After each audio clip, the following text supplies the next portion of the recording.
Olá pessoal, tudo bem? Eu sou o professor Matheus Ferreira, professor de Geografia aqui do Cursinho Paralelos, e hoje nós vamos falar sobre os países desenvolvidos e subdesenvolvidos.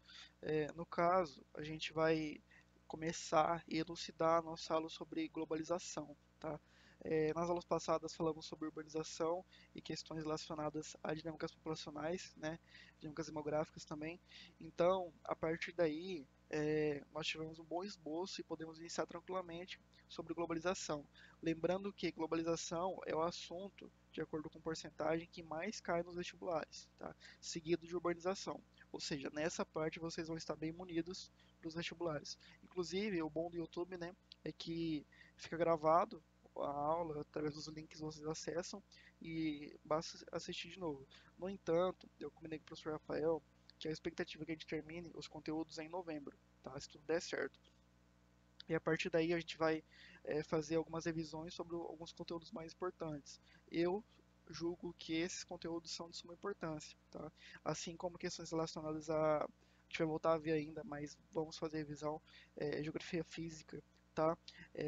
Inclusive podemos ter, enfim, diversas formas de se reunir para poder tratar disso de outra forma, a não ser fora, tipo assim, a não ser o vídeo, né? E então, a partir disso, eu quero que a gente inicie falando sobre os países desenvolvidos e subdesenvolvidos, tá? E para entender como eles funcionam, né, como essa globalização vai funcionar e esses início de globalização, né, a gente vê a regionalização norte-sul. O que que é essa regionalização? Eu acredito que vocês já tenham visto em algum momento sobre isso, tá? E a gente vai pegar, ter uma ideia, né, deixa eu pegar aqui o apontador a laser, de que esses países em azul, tá? Inclusive aqui pega a Oceania também, apesar de ela não estar no norte, né? Ela tá totalmente ao norte, de acordo com essa projeção aqui.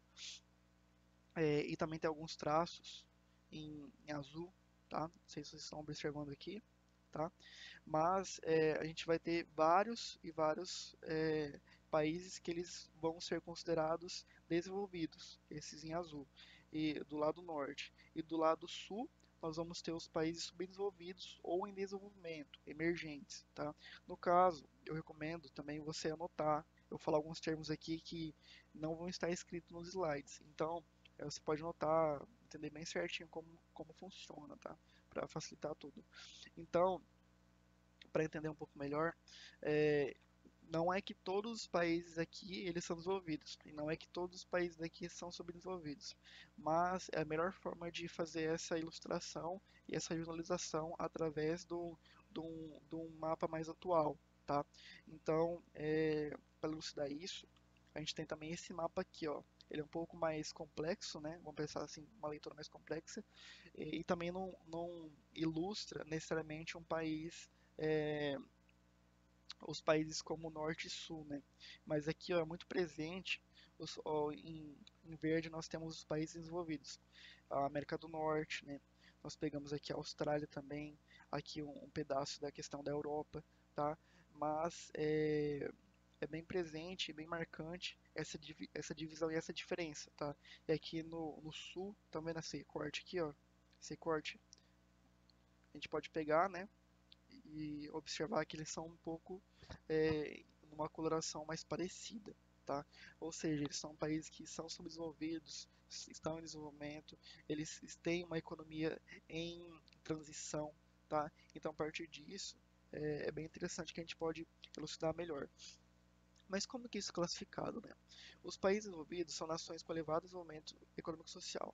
Aí essa classificação, além de utilizar o PIB, que é o Produto Interno Bruto, ainda per capita, o IDH, ele vai utilizar critérios como o grau de riqueza, o nível de industrialização e o desenvolvimento. Tá? Por exemplo, quando a gente fala em PIB, a gente pode fazer a ligação com o grau de riqueza do país, porque é tudo aquilo que o país produziu em um ano. Nós vamos ver certinho o que é cada termo, tá? No entanto, você já pode começar a anotar aí, tá?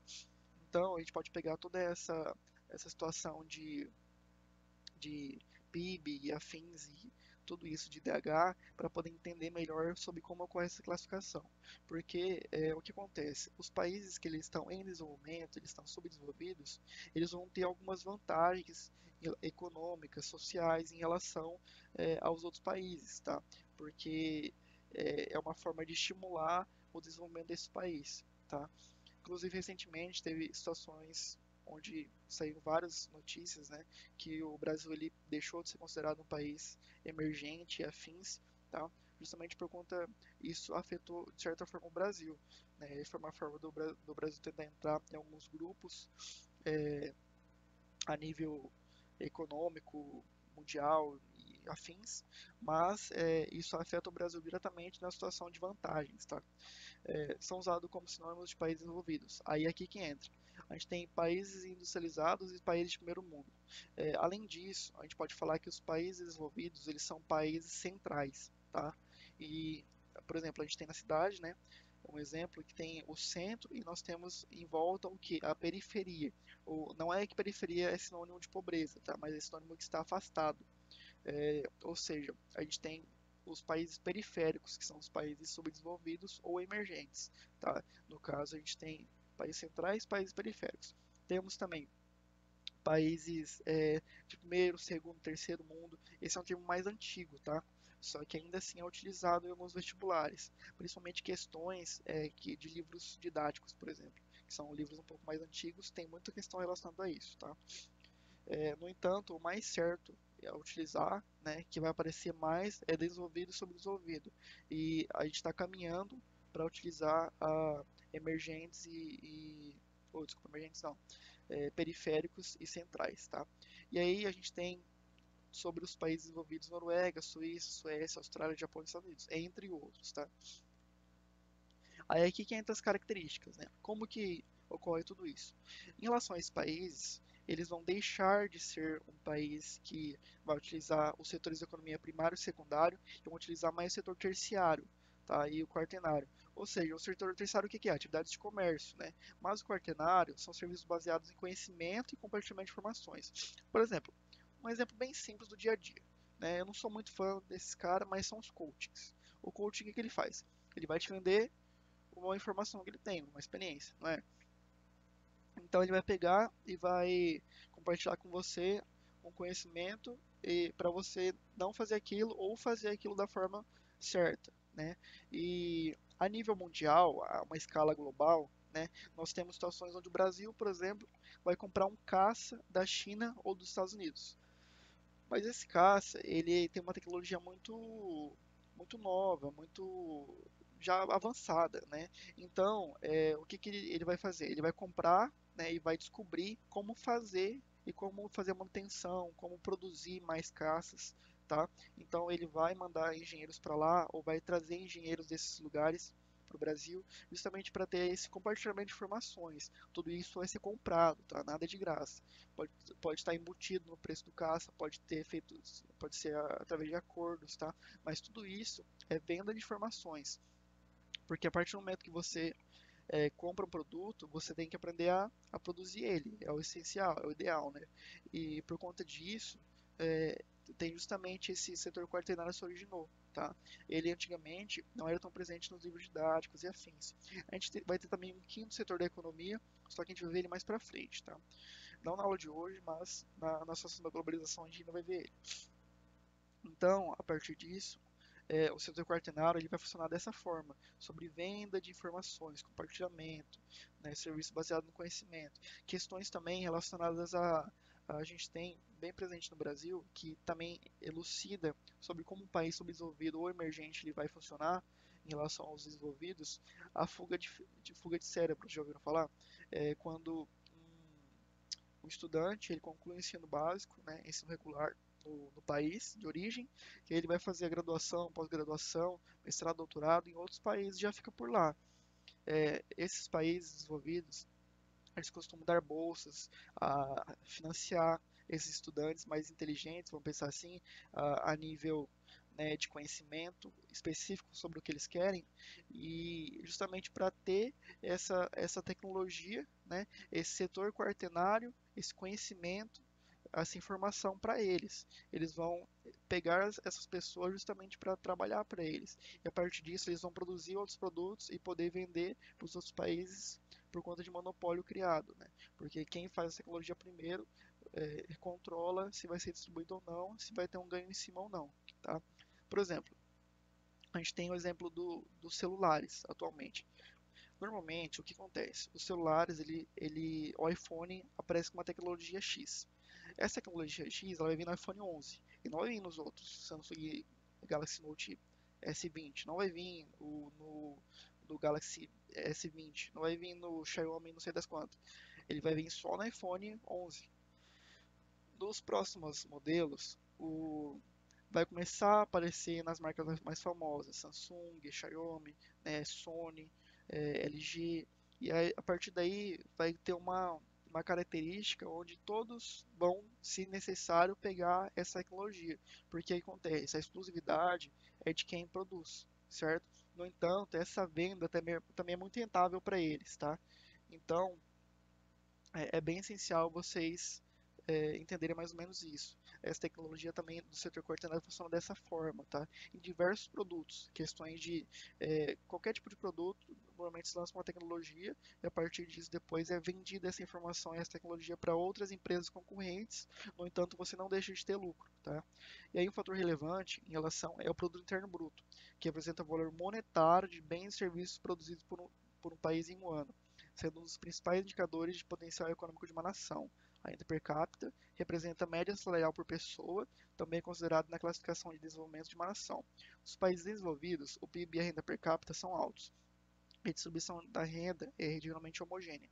Então, pessoal, vocês podem notar esses termos, é bem interessante, né, saber sobre, e é essencial, tá? Necessariamente, quando a gente fala na distribuição de renda dos países desenvolvidos, elas vão ser mais iguais, homogêneas iguais, né? Então, o que a gente vai ter? A gente vai ter menos desigualdade social, a gente vai ter menos níveis de pobreza, tá? Mais expectativa de vida, a gente vai ter entender tudo isso certinho. No que se diz a respeito ao desenvolvimento social, o principal indicador é o IDH, Índice de Desenvolvimento Humano, que analisa o desenvolvimento social dos países com base em requisitos como educação, saúde e renda. É uma referência numérica que varia de 0 a 1. Quanto mais próximo de 1, melhores são as condições de vida no país. Os países desenvolvidos apresentam elevado IDH, portanto, apresentam boa qualidade de vida, elevada renda e grau de educação. As taxas de mortalidade e natalidade nesse país são baixas se comparadas a de países subdesenvolvidos ou em desenvolvimento. Ou seja, quando a gente fala necessariamente sobre DH, é, vai variar de 0 a 1, onde, por exemplo, 0,950 vai ser um dos países onde ele mais vai ter um IDH elevado. São os países como os Estados Unidos, a Suécia, o Canadá, tá? E quanto mais longe, por exemplo, a gente tem a Nigéria, é 0,300 e pouco. São um dos países onde mais tem pobreza, tá? O IDH ele é mais deficitário, vamos pensar assim. Não só o IDH, como diversas outras situações, como taxa de mortalidade elevada, enfim, a gente vai entender certinho. Então, pessoal, a gente vai ter essa tabela aqui. Ela vai estar um pouquinho pequena para vocês, mas eu vou fazer a leitura junto, tá? No caso, a gente tem aqui os países desenvolvidos, que ele deveria estar no lugar dos subdesenvolvidos, e os subdesenvolvidos deveria estar aqui nesse lugar escuro, tá? Então, façam a leitura dessa forma.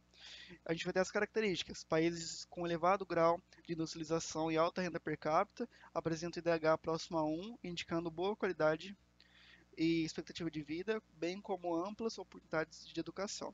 Aí, enquanto isso, nos subdesenvolvidos, são países com baixo grau de industrialização e reduzida renda per capita, apresentam DH próximo a zero, indicando baixa qualidade e expectativa de vida, vulnerabilidade econômica e reduzidas oportunidades de educação.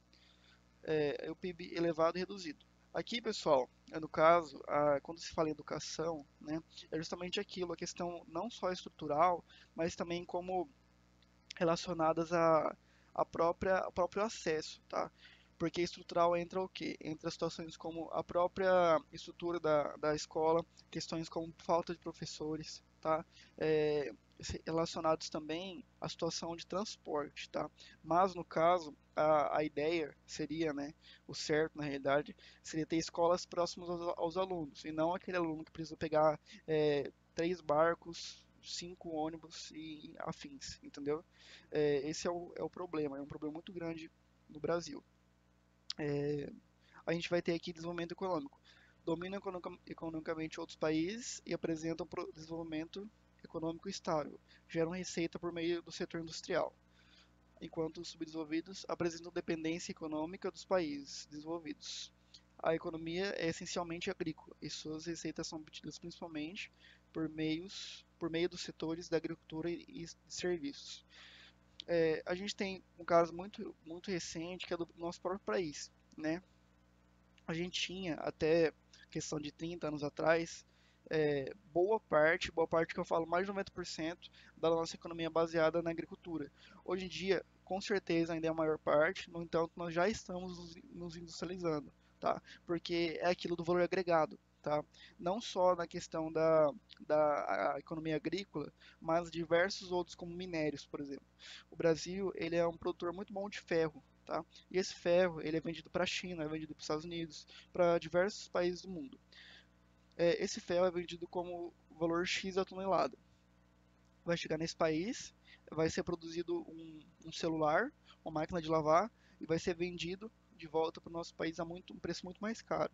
Por conta disso, por conta dessa tecnologia envolvida no processo e diversos outros fatores, como transporte, por exemplo, isso vai afetar diretamente no preço.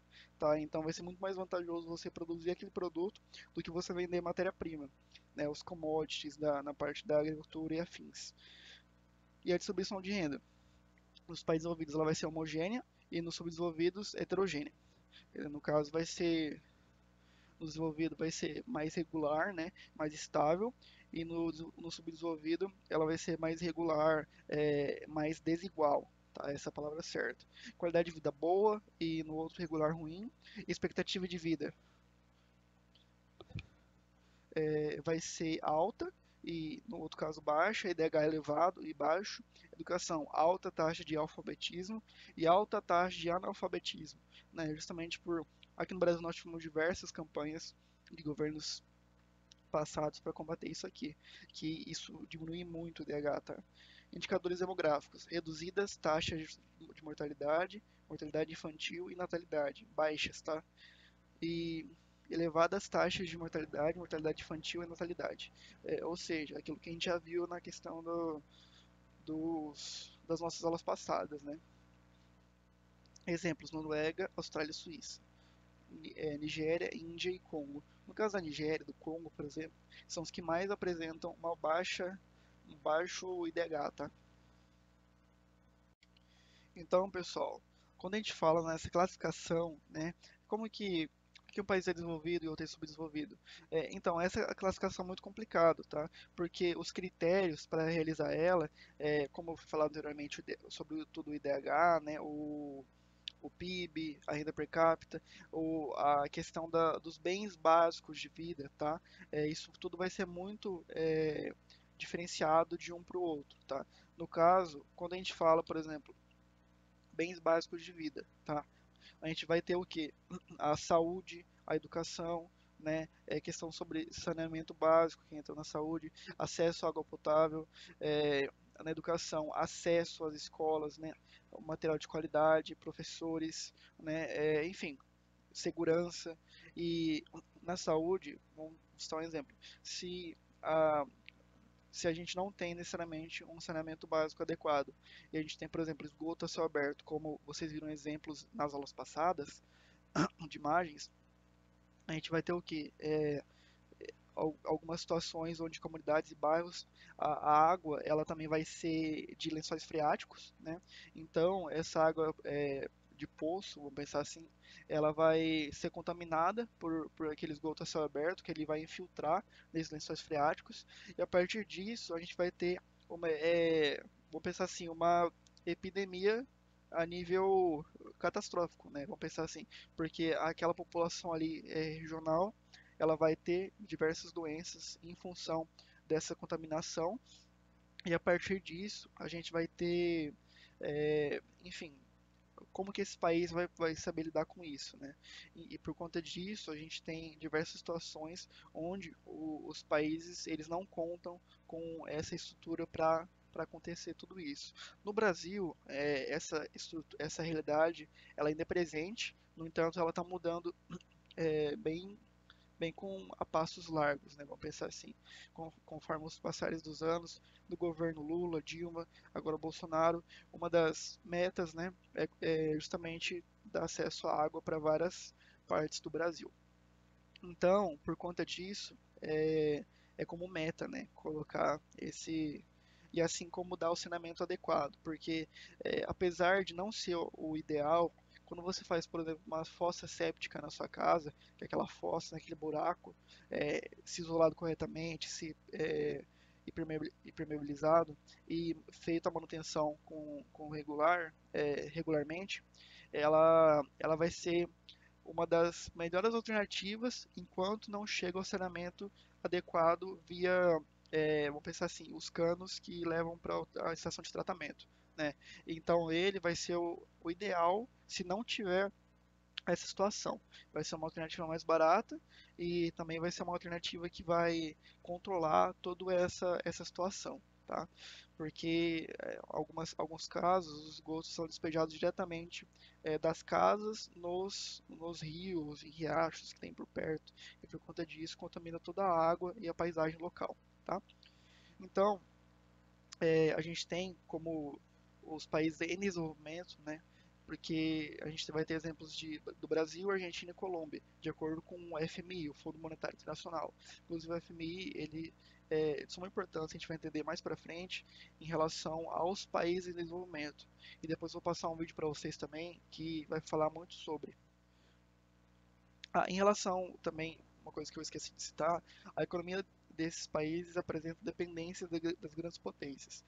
É justamente porque esses commodities, esses itens de venda primária, vamos pensar assim, agropecuária, minérios e afins, se o país deixar de comprar, vai ter um grande abalo na economia, entenderam? E assim como, por exemplo, os países desenvolvidos também dependem, não ao mesmo nível, mas também dependem dos países em desenvolvimento ou subdesenvolvidos na situação onde você tem a dependência da matéria-prima e também do mercado consumidor, né? Vamos supor, você exporta o cobre para fazer o iPhone e revende o iPhone no Brasil por 5, 6, 7, 10 mil reais, né?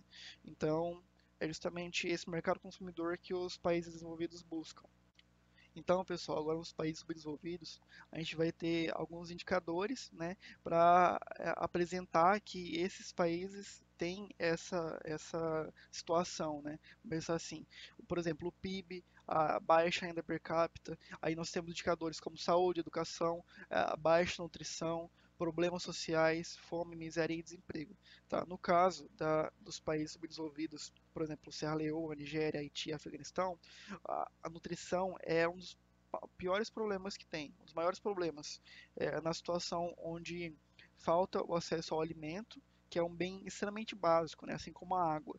Então, a partir do momento que falta isso, acaba tendo muita mortalidade infantil, né, muitas situações diversas que vocês já foram representadas várias vezes, é, enfim, por diversas situações, mas onde isso ocorre e principalmente nesses países por conta de alguns fatores estruturais, principalmente. Por exemplo, a gente tem questões da África, onde a região, o clima, né, todo o bioma ali presente, afins, ele não vai ser adequado e não vai ser desenvolvido para poder realizar uma plantação, para poder ter acesso à água, né, poder comportar água, rios e afins. Tudo isso são problemas estruturais do país e da região que vai interferir diretamente no desenvolvimento, tá? A gente tem também questões históricas, né? A gente sabe que a África, ela tem um histórico muito complicado com os países desenvolvidos, né, com as nações com as maiores nações do mundo. Enfim, nós vamos falar sobre tudo isso mais para frente, quando falarmos sobre os continentes, tá?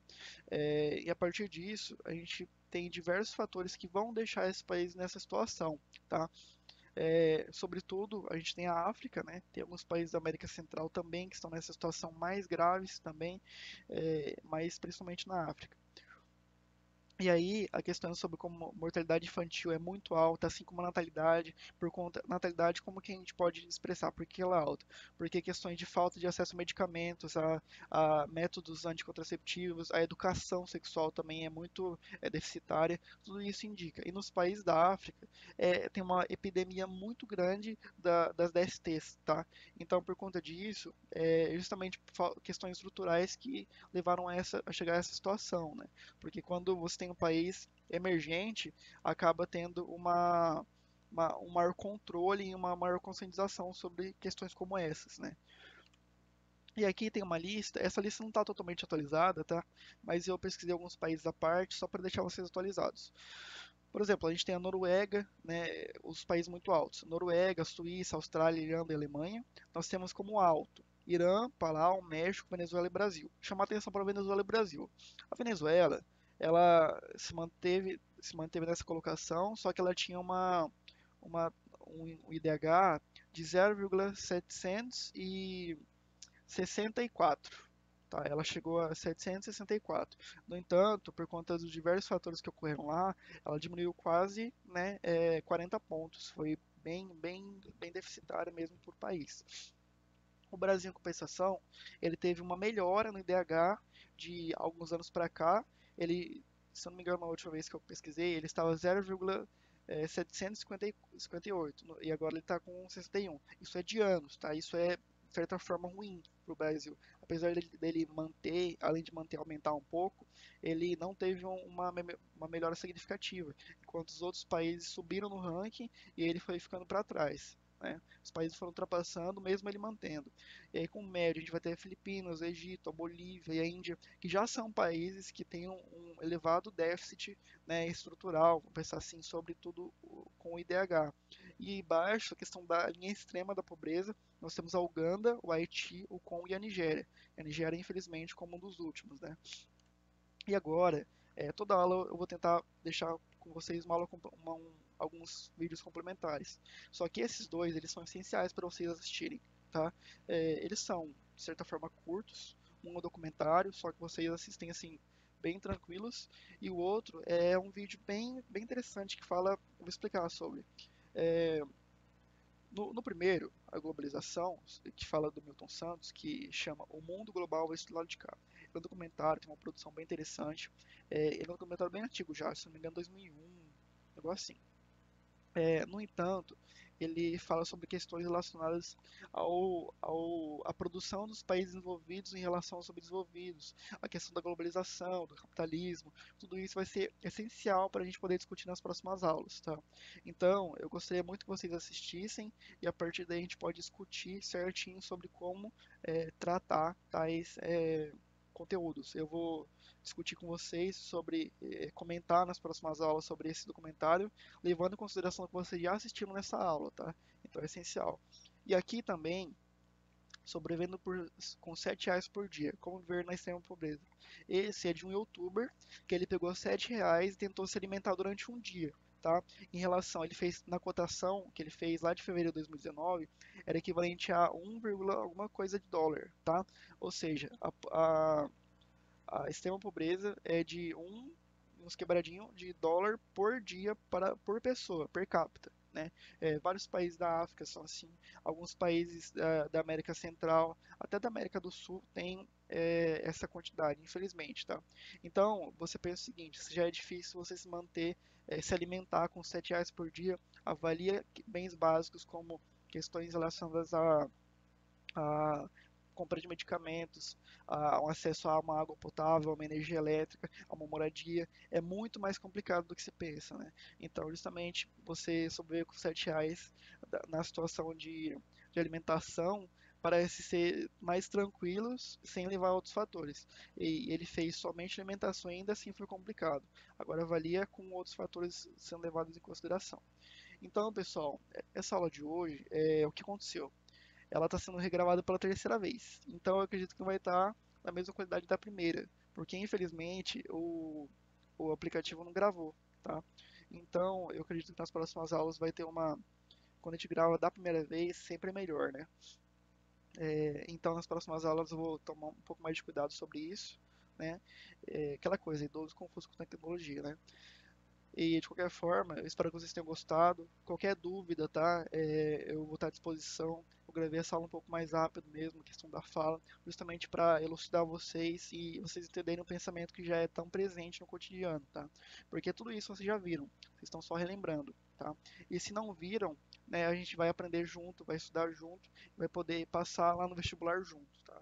Em relação às dúvidas, eu vou estar disponível no WhatsApp. Se vocês tiverem é, lá no grupo e não quiserem falar lá, tirar alguma dúvida, pode chamar no privado. Eu tenho certeza que eu, professor Rafael, nós vamos receber vocês com uma boa vontade enorme para responder, tá?